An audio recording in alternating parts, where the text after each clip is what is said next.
que desmoronou no metrô em São Paulo. Vamos entender um pouco mais sobre esse assunto com o engenheiro e sócio da MMF Projetos, Luciano Machado.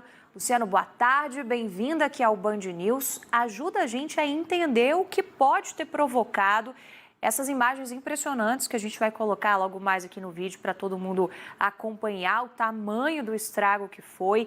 Isso pode ter relação, por exemplo, com as chuvas fortes dos últimos dias aqui na capital paulista? Boa tarde, Isabel. Obrigado novamente pelo convite. Isabel, o metrô de São Paulo é, sem dúvida nenhuma, um dos órgãos mais exigentes em São Paulo para você efetuar obras e projetos. Então, quando a gente pensa do ponto de vista geotécnico, para fazer uma obra desse porte, onde a gente vai ter um túnel passando por baixo do rio Tietê, não dá para a gente aceitar que a chuva possa causar um acidente desse nível. Tudo isso deveria ter sido previsto.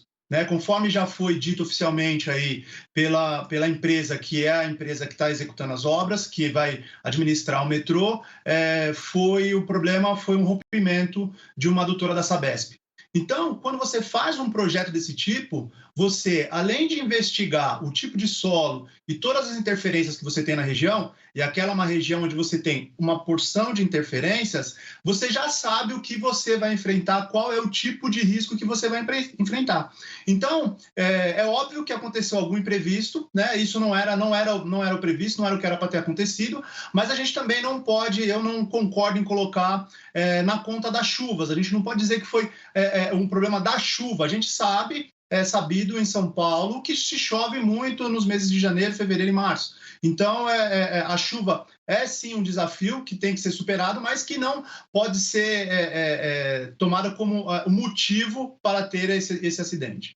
Luciano, qual é o risco nesse momento na área, pelo que você, imagino, está acompanhando desde cedo, quando tudo aconteceu? As imagens são impressionantes. O buraco que foi aberto, absolutamente enorme. Uma região, para quem não é de São Paulo, né, extremamente utilizada, dá acesso a várias vias, né? Acesso, inclusive, para a gente chegar a outros estados, como Rio de Janeiro e por aí vai, né? Então, é uma área extremamente utilizada e que está toda bloqueada nesse momento, né? Qual é o risco de momento? Esse buraco ele pode ir se ampliando? Existe essa possibilidade? Sim, como a gente pôde ver, principalmente no início, Isabel, o sinistro ele foi evoluindo, né? E eu não vi as últimas horas, mas ele teve evolução ao longo do dia.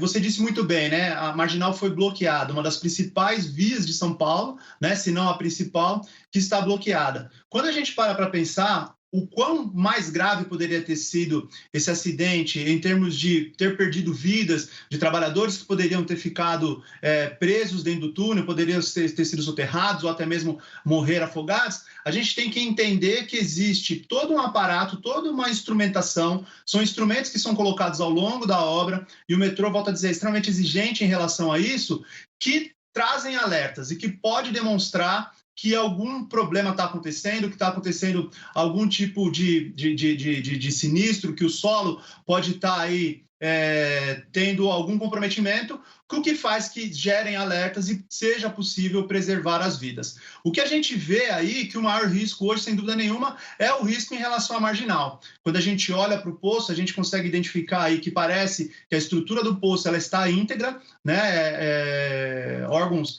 oficiais já deram, inclusive, essa nota de que a estrutura do poço ela está íntegra. Então, todo o problema agora se dá na marginal, que vai trazer muito transtorno para quem é aqui de São Paulo, e a recuperação e a liberação da marginal é, sem dúvida nenhuma, um dos maiores problemas a ser superados no momento.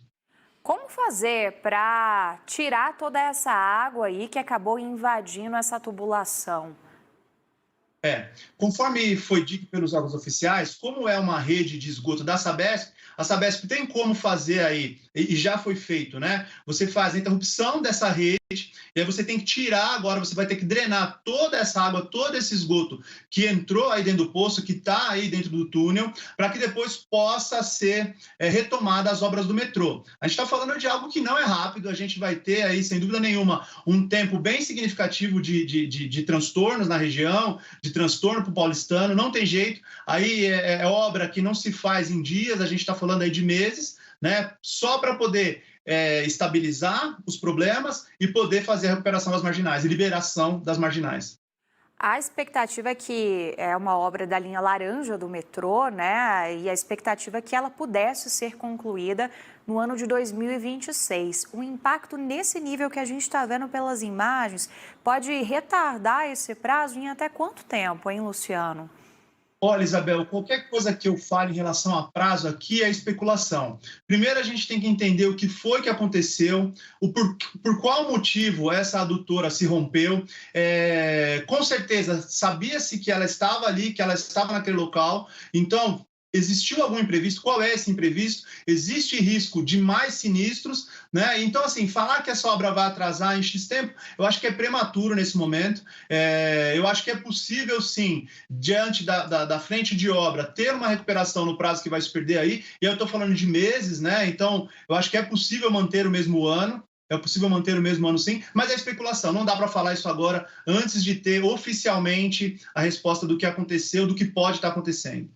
Em relação à liberação para o motorista, né, também não se dá um prazo concreto, tudo vai depender realmente desse escoamento da água, desse gerenciamento que está sendo feito agora, monitoramento, né, sobre as condições de risco.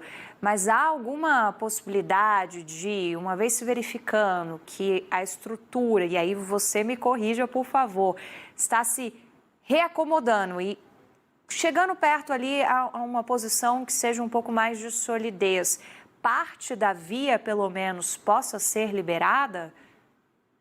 Sem dúvida, Isabel. Ali, o que se busca agora é estabilização. Quando você tiver uma situação de estabilidade, quando você estiver estável, vai ser avaliado qual é o risco, principalmente da via expressa da marginal, que não foi comprometida, de continuar o tráfego na via expressa. Ela foi parcialmente interditada pela manhã para que alguns carros pudessem sair, os que estavam mais próximos ali da região. Então, hoje, o que precisa é ter estabilidade. A partir do momento que você tem estabilidade, o normal é que você libere, caso seja necessário para essa estabilidade, que sejam feitas algumas obras, se façam as obras e se liberem algumas faixas para que a gente possa ter aí o trânsito fluindo novamente.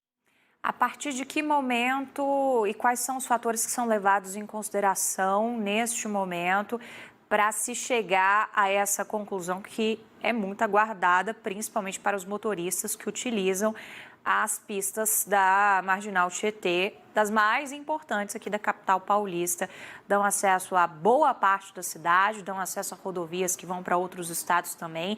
Estou tentando passar aqui para o pessoal que não é de São Paulo a importância, né, de ter a liberação da via, porque vira um nó no trânsito que já é um nó naturalmente, né, Luciano?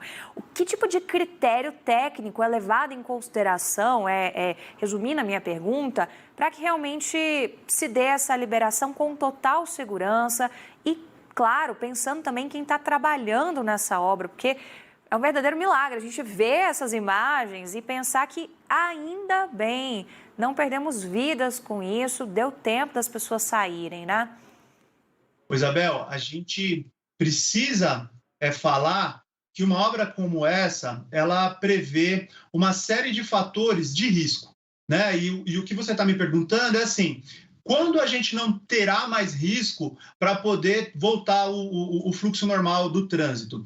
Então, Isabel, eu acho que além de não ter perdido nenhuma vida na obra, o tamanho do sinistro, o tamanho do buraco que a gente tem em plena marginal, imagina se a gente não tivesse medidas que pudessem alertar do problema, se não pudessem ser avisado previamente a quantidade de carros que a gente poderia ter nesse buraco, quantidade de pessoas que poderiam aí ter se acidentado nesse buraco. Então, assim, quando você tem uma situação de risco, e nesse caso precisa ser extremamente rigoroso, enquanto houver algum risco, não tem como liberar as vias. Enquanto tiver algum risco de que esse material ainda não está estável, não tem como ter essa liberação. Então, qual que é o momento em que se fala, ó, pode liberar, quando não tiver mais risco? Quando tiver a certeza de que esse material não está rompendo mais, a gente vai ter a pista liberada. Enquanto isso não for uma certeza, realmente tem que ser rigoroso.